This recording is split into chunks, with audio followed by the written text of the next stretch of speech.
Պարոն Համբարձումյան, եկել եք ձեր զորակցությունը հայտնելու, ինչպես հասկանում ենք,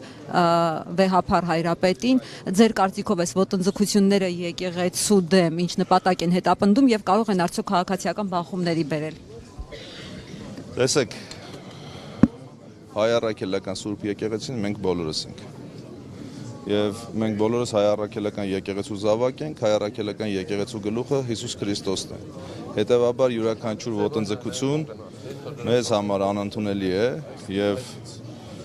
այո, մենք մեր զորակցությունն ենք հայտնում հայ առաքելական Սուրբ եկեղեցուն եւ վեհափառ հորը։ Պարոն Համբարձումյան, վարչապետի թեկնածու է առաջադրել ձեզ պատիվ ունեմը,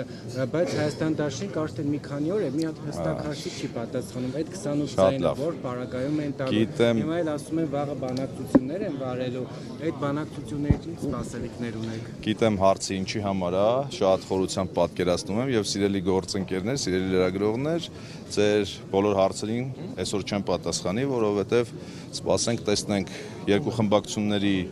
բանակցությունների արդյունքները ինչպիսին են, որ պատասխանեմ բոլոր հարցերին մանրամասն։ Ձայներն էլ բավարար չեն եւ պետք է լինեն անկախ պատգամավորների, հետո ՀԿ-ականների։ Բոլոր հարցերի պատասխանները դուք ստանալու եք ինձանից եւ բավարար չեն 48 ձայն։ Ինչի մասին է խոսքը։ ՀԿ-ականների հետ նոր։ Բայց դա մեզ չի խանգարում մեր սկսված գործը հաղթական ավարտին հասնելու համար։ Ձեր շուրջ կոնսենսուս կձևավորվի ՀԿ-ականները ձեզ այն կտա։ Բերեք օրակը այսօրվա թեմաներից չշեղվենք, բերեք ոնց պայմանավորվեցինք, այո,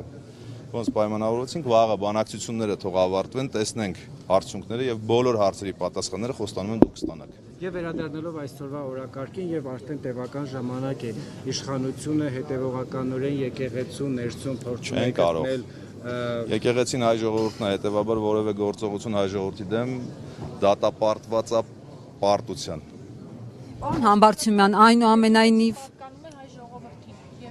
ասեցին 2018-ին իշխանությունն են վերադարձրել ժողովրդին, հիմա եկեղեցին։ Հայ ժողովուրդը հայ առաքելական Սուրբ եկեղեցին է եւ մենք բոլորս հայ առաքելական Սուրբ եկեղեցու հետևորդներ եւ զավակներ ենք։ Հետևաբար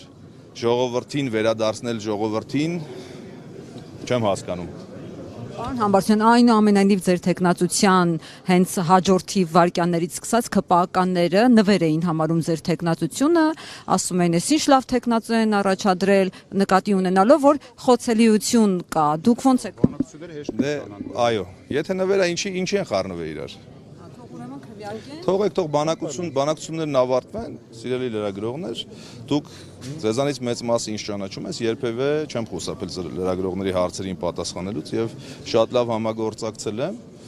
եւ կարծում եմ դուք բոլոր հարցերի պատասխանները մանրամասն կստանաք։ Եվ մենք որևիցե բան մեր ժողովրդի թիկունքում չենք անելու, չենք պայմանավորվելու։ Այսինքն ժողովուրդը ամեն մի դետալից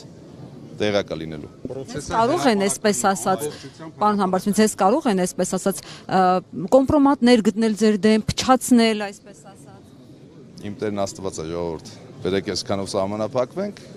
մնացի մասին կիմանանք։ Լավ, նույնիսկ ին վրա կարող են գտնել այդպիսի մաքուր մարդու վրա, ինչպիսին ես եմ։ Էլ որ մնաց պարոն Համբարձումյանի վրա չգտնեն։ Լավ է։ Քո հումորը միշտ առանձնացել է։ Հումորիստ դառնա։